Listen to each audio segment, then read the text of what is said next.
frustrating question.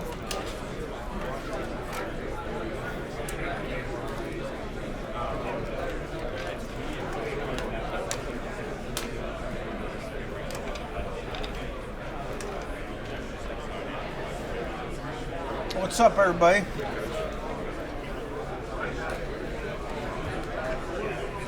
Coaches, Woo! That's a bright light right there. That reminds me of when I was a little kid, you know, back before technology. it's been a long 3.5 weeks, but all the players have talked about how you kept in focus, be where your feet are. What's the challenge as a coach to say, okay, here's what we've done, long journey ahead? Well, you know, everything we've done up to this point doesn't matter. All that did was get us here. The only thing that matters now, once we leave this, is our preparation between now and kickoff. And so when we came out of our last game, because we had so much time and didn't know who we were going to play, and then nowadays in college football, you got to think ahead of your 26 roster, right? So we were sort of in bye-week mode. A lot of good weight room stuff, some rest and recovery, some short practices, working on the 26 roster, retention, evaluating portal guys, coaches retention.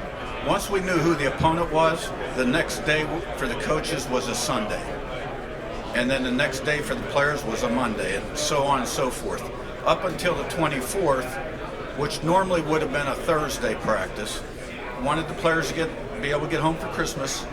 So we were off the field by 1, and it was sort of a repeat short third down day, right? We had them back on the 27th for a 7 o'clock check-in meeting.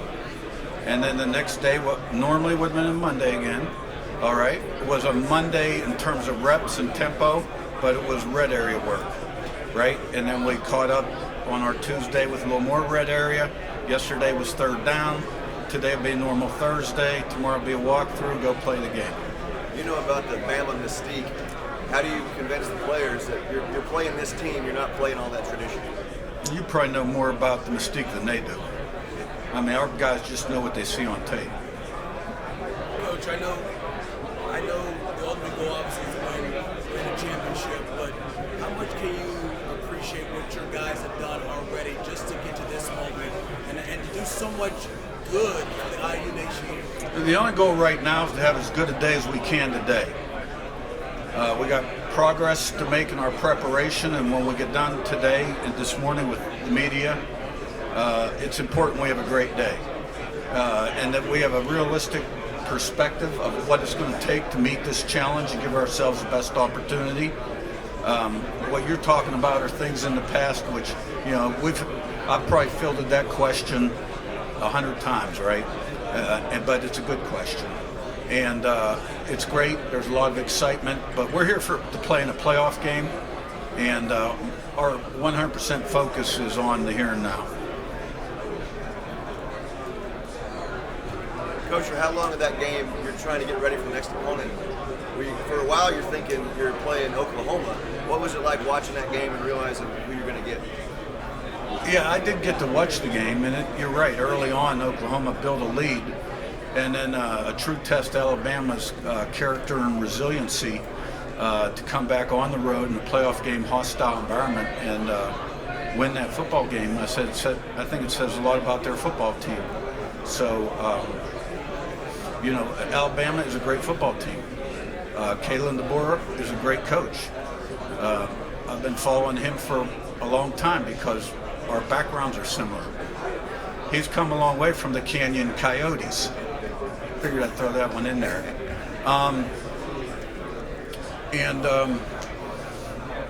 You know, I shouldn't have to build up Alabama. Everybody knows what a great team they are.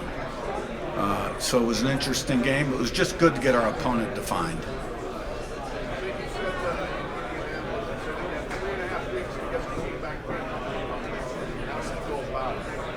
Yeah, you know, like I said, those first, until we knew the opponent, we weren't in high gear, so to speak, right? Once we knew the opponent and the coaches had their Sunday and the players came in for their Monday, that always is a team meeting. Now, it was all on me to get everybody focused, thinking the way we want them to. because it had a lot of smoke blowing up there, you know what, for 2.5 weeks, right? And then you were dealing with player retention and negotiation and a lot of stuff, a lot of different stuff. Guys are winning awards, right? So I thought I had to rock their world and get their attention, and I did my best job to do that. We don't have it on tape. Coach Fernando.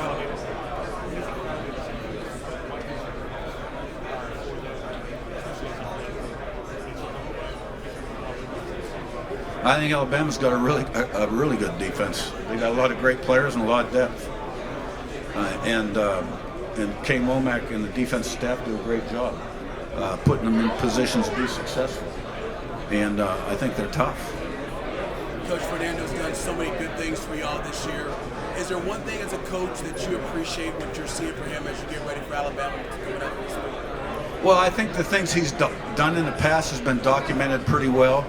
You know, the way he's played with the game on the line, particularly on the road, in the last 5 minutes of the game, and you know that's a mark of a clutch player and a great player. And then he won a nice award in New York. I think it's really critical now. You know that he really developed a sharp edge in his preparation, and you know, don't play like. Oh, I'm the Heisman Trophy winner, and I've got to do this or do that. Because we've all been following this game long enough to know we've seen some of those performances, right? And you know, Alabama's defense, I think, is a challenge. Not only because they got great players and they play really hard and fast, but schematically they do some things to try to throw you off rhythm. And so we've got to go in with a good, sound plan. But at the end of the day, it's all about execution.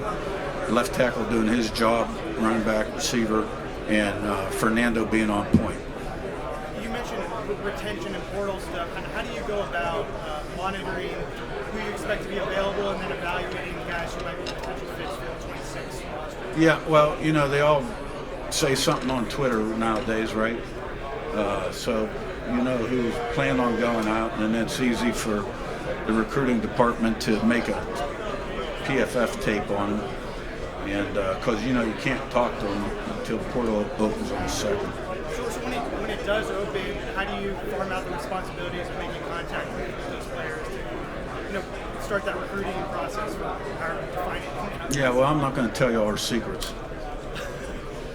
What about generally in college football? Is it pretty standard how people do it, or does everyone have a unique way of going about that? I can't really say what everybody else does. I hear stories, but you know, I'm just worried about us.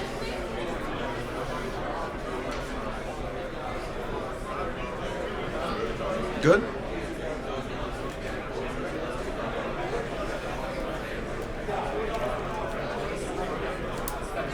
I'll hit you with another one about that same topic. During the season, do you guys evaluate players on other like guys on the staff? Is there like evaluations going on of players elsewhere in the country, or is it strictly focused on kind of your schedule? No, the focus there is on high school guys. Yeah.